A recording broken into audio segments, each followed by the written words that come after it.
Version 1.4 deep dive video has finally come out, and we've been waiting for this even on the channel because you guys know we've been covering the Pioneer server, which has the Battle of Dawn and some of the other gamers that came into the new Age of Empires mobile update. But this is giving us a bit more of a deep dive and look at it. So we're gonna watch the video together, see what it has in regards, plus to obviously validate what we're saying about some of the different classes that you're gonna be able to play in Battle of Dawn. So with that, smash like, comment, and subscribe, and let's just dive in to the video, right? So we're gonna press play and let's see what it's gonna have fully in the video here. So we've got Peter. Bring the latest news to everyone. And Momoko, there we go. Love to see. I've kept on the subtitles as well. I know I might be covering some of them, but it should help you guys know where we are in the video. Good news. Age of Empires Mobile now has over 7. Yo, that's crazy. Whoa, let's go back.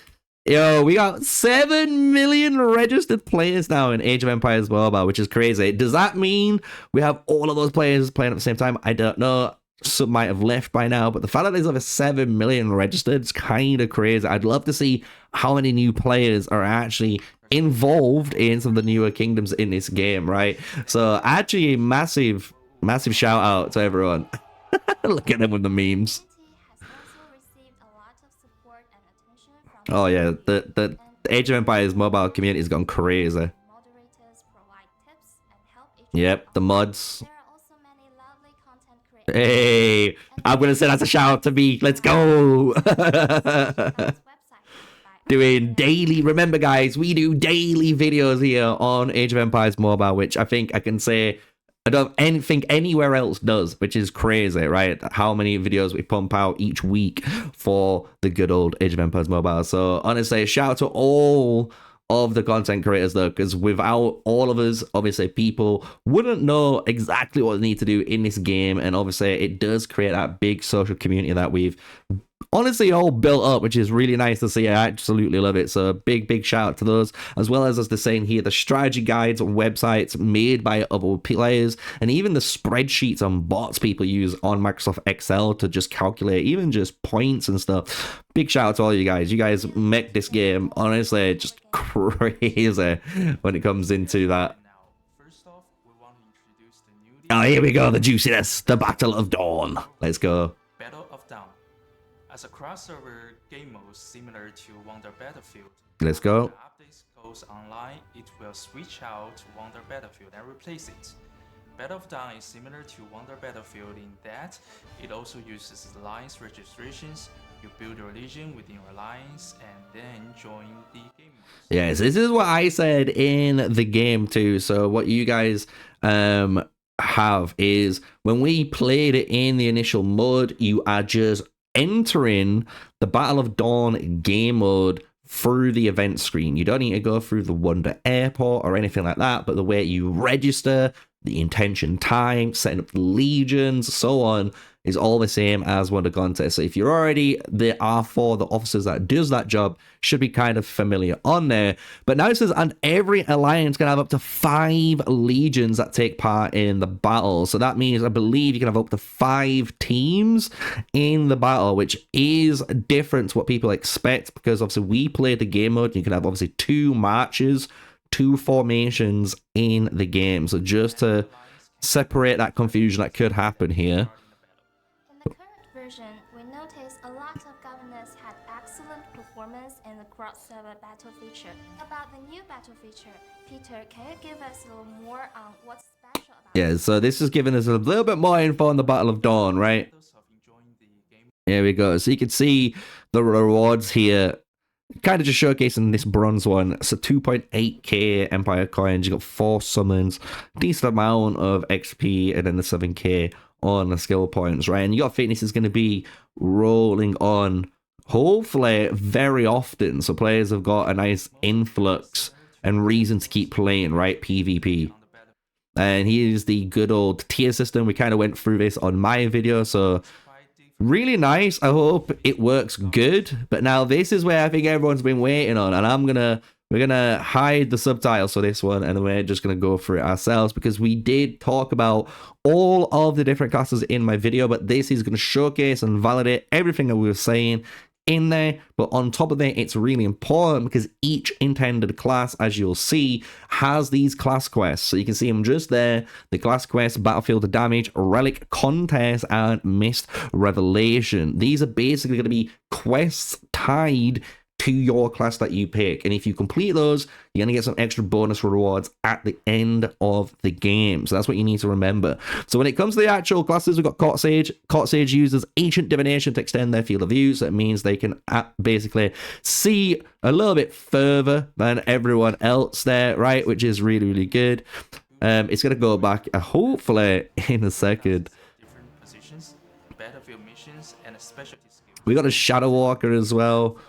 That was obviously to do with like going invisible and stuff, which is really, really cool. But we've gone through all of them. It's littered with temples, which can be occupied to provide buffs and obtain points. After a certain duration of time, the system will announce and refresh the map's relics, and if teams successfully escort the relics to their occupied temples, they will receive a large amount of points. Teams with relics are granted... Okay, so this is explaining the way the Battle of Dawn game mode works. We've kind of gone through this again on my channel. If you guys want to check out the video, you can. It's just basically transporting the relics to one of the points that you control. You know what points you control by looking at the top of the screen. It's pretty good. And the size with the most fate point wins. Wow, sounds like a really deeply strategic feature that requires well-thought strategies, teamwork, and strong units. As one of the designers of this feature, do you have any tips for our governors, Peter? Yeah, of course. Oh, there we go. So we got some more here, and this is what I was hoping they'd show, and they've come back into it, which is really, really nice. So going into the classes here, so we had the Court Sage earlier. The Court Sage, obviously, being able to see more in the map. The one above what we can see right now, the guy with the hood and the little mask on, that's going to be your kind of stealth class. You're going to be able to just go invisible, but as soon as you enter combat, you come out of that invis, right? It's going to have a cooldown on there. The relic revelation here is the monk, so you're going to be able, as you can see, to have full battlefield vision while you're carrying the actual relic. So you should be able to hopefully find the good paths and get home safety, right? Then we've got the Centurion. Centurion's going to now boost the morale, increase the marching speed of nearby allies. So you can see how the Centurion's job is to kind of help the monk get there, right? While maybe the Shadow and the Court Sage are going to be used to try and flank and catch the monk off guard, right? So you can see where the classes are all working together.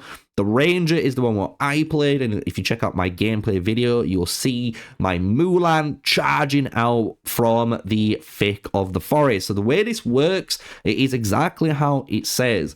Your troops need to be in some trees or in some forestry in the map, so they're kind of invisible, like they're hiding, and you gain a range indicator. And with that range indicator, you will charge out really, really fast and kill or start to kill your enemies. That's the Ranger's class. Sacred is all about tanking, so here you lose your march speed, but you're going to gain damage reduction for doing so.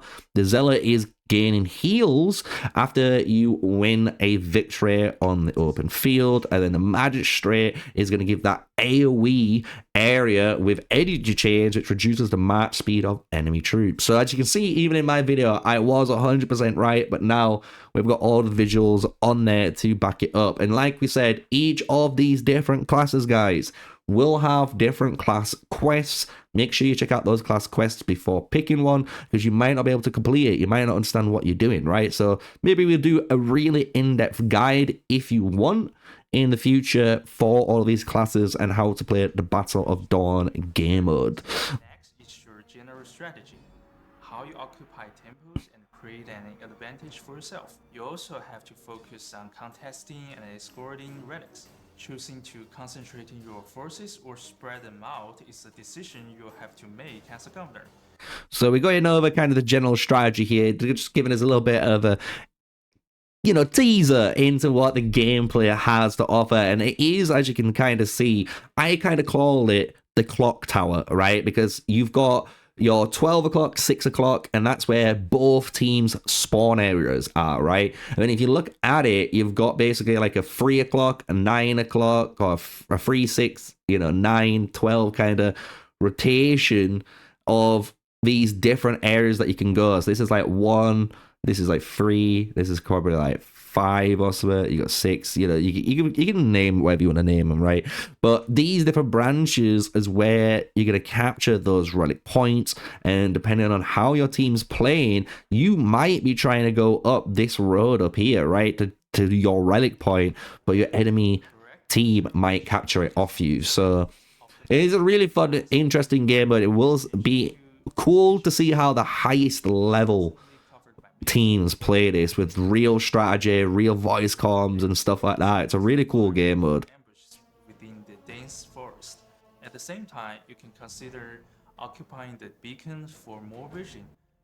So on top of this, kind of from my end, just to give you guys a little bit more info on the Battle of Dawn, since you guys probably want to know, these temples too will offer you battle stats. So if you're controlling them, if you got 3 and 3, you can imagine you're both kind of having even stats, you're 50-50. But if you do capture one, or if one's neutral, you're gonna have that advantage in the stat game. And as well, as you'll notice, as the picture shows here with the Frost Temple, when you hold and control one of these temples, you are getting faith. You see, this is 5 faith per second. So that's how you're gonna be scoring passively while you're kind of fighting for the relic control in the center to then take it to one of these temples. Has everyone noticed the design of the battlefield's temples and face point scoring this time? All these elements fill me with Age of Empires. All right, I see what they're trying to do here. No comment. We plead the fifth.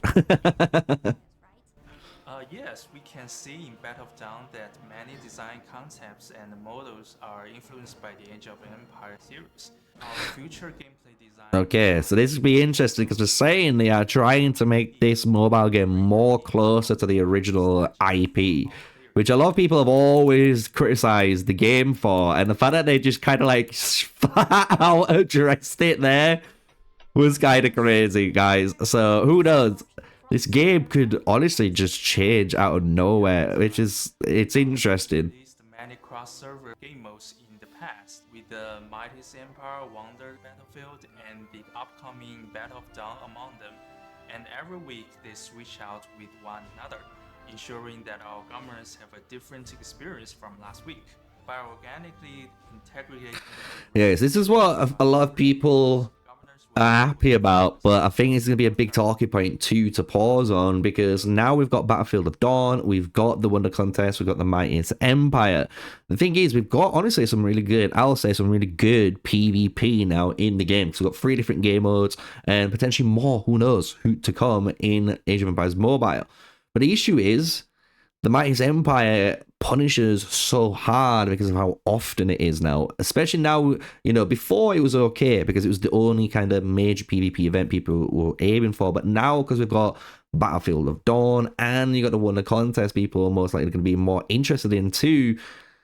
I'm just going to say, I think the Mightiest Empire needs to slow down. And if you guys want me to make a video on the Mightiest Empire, let me know. We can do a let's talk about it video where I give you my opinion a little bit more on the topic, because they did do a little survey on that if you guys have participated on it.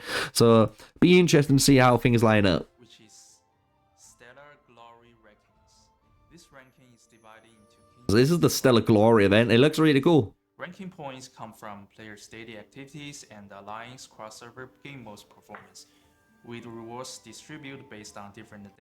So this is the one thing which is a bit crazy. So this is a really cool way to reward active players, active alliances in this kind of active base, Empire versus Empire series. But the rewards here is kind of what's catching a lot of people a bit upset, right? Because the thing is, everyone's doing all this work and stuff. However, the king, no matter what, the king of the empire gets all of these absolute crazy rewards, while no one else gets anything like that. And that's going to be one thing that even I'm going to say right now, it's a little bit Like, it would be cool that, yeah, the king gets these, right? Or maybe everyone gets these, but the king got, like, an exclusive king citadel skin just for him, right? But everyone else, because you won in that stellar glory, you got access to this. Because at the end of the day, it's an empire. You're working together, not a single individual, right? So it is one of them things where at the end of the day, everyone should get something for participating. And some people might be getting upset for that, but it does look, this looks cool. This looks freaking cool, right? But I think that's going to be the major issue on it.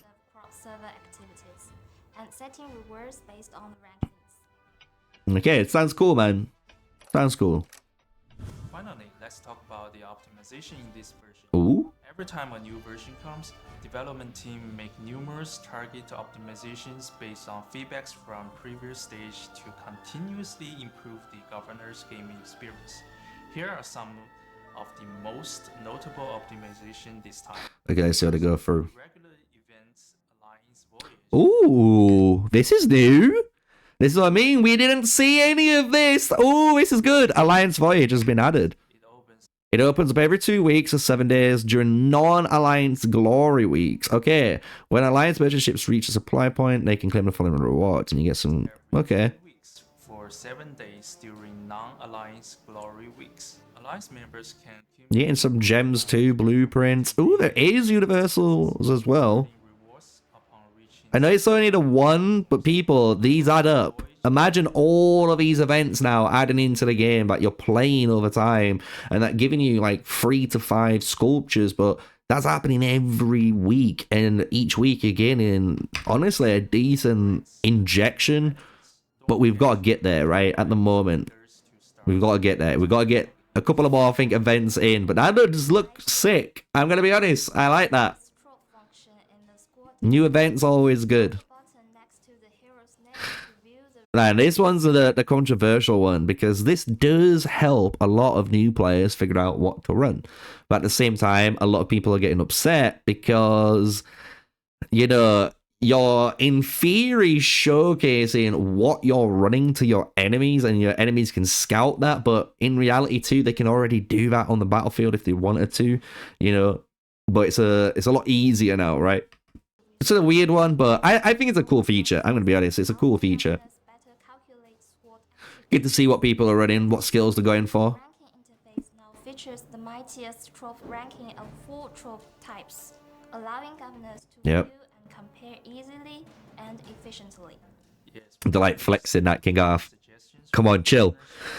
Chill on the King Arthur. Features will be implemented in the new version. It can be viewed in the Alliance officials interface, which is not bad. Member log. We got the hiccups. Randomly, we just got hiccups. I don't know why that happens, but we've been perfectly fine for the last 17 minutes, and now they just come.